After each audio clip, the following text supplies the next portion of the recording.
بسم اللہ الرحمن الرحیم۔ السلام علیکم ویورز، مائی نیم از شہزاد اور ویورز آج ہم اپنے انگلش بول چال سبق نمبر 237 کا سٹارٹ کر رہے ہیں، جس کے ہر ویڈیو میں روزمرہ استعمال کے 5 فقرے شامل ہوتے ہیں جو کہ سادہ مگر کارآمد ہوتے ہیں۔ So let start the episode number 237۔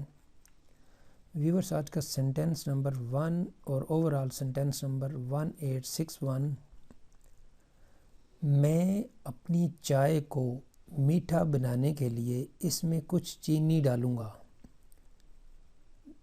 میں اپنی چائے کو میٹھا بنانے کے لیے اس میں کچھ چینی ڈالوں گا۔ I will put some sugar in my tea to make it sweet۔ I will put some sugar in my tea to make it sweet۔ میں اپنی چائے کو میٹھا بنانے کے لیے اس میں کچھ چینی ڈالوں گا۔ سینٹینس نمبر آ جی ہمارا 2۔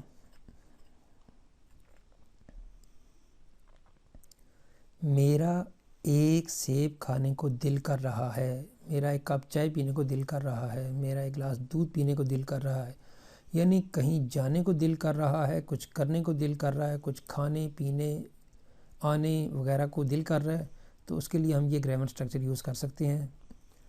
I feel like having an apple۔ I feel like eating an apple یا I feel like having an apple۔ میرا ایک سیب کھانے کو دل کر رہا ہے۔ I feel like having an apple۔ I feel like taking 1 cup of tea، یا اس طرح کی جو ہے وہ سینٹینس آپ بنا سکتے ہیں۔ سینٹینس نمبر ہے جی ہمارا 3۔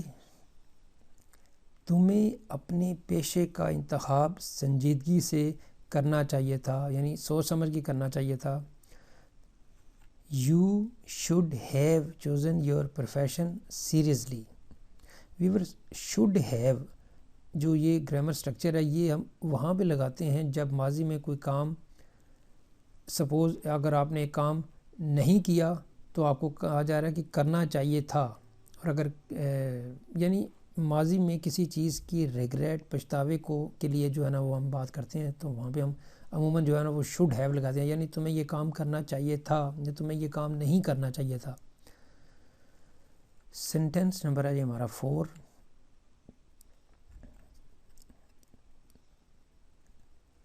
وہاں ایک دن میں پہنچنا ناممکن ہے۔ وہاں ایک دن میں پہنچنا اسمبھو ہے۔ It is impossible to reach there within a day۔ It is impossible to reach there within a day۔ وہاں پہ ایک دن میں پہنچنا ناممکن ہے۔ سینٹینس نمبر ہے ہمارا 5۔ تم نے ان کتابوں کو تقسیم کرنے سے انکار کیوں کیا؟ Why did you refuse to distribute these books؟ تم نے ان کتابوں کو تقسیم کرنے سے انکار کیوں کیا؟ Why did you refuse to distribute these books؟ تو ویورز یہاں پہ اختتام ہمارے آج کے انگلش بول چال سبق نمبر 237 کا۔ تو ایٹ دا اینڈ ویورز، اگر آپ کو یہ ویڈیو پسند آتا ہے تو کائنڈلی اس کو لائک کر دیجئے، سبسکرائب کر دیجئے، اور اپنے سوشل میڈیا اکاؤنٹ پہ کائنڈلی اس کو شیئر بھی کر دیجئے۔ مزید معلومات کے لیے you can visit our website www.onlinequizacademy.com۔ Viewers اگلی ایپیسوڈ تک مجھے اجازت دیجیے۔ اللہ حافظ، السلام علیکم۔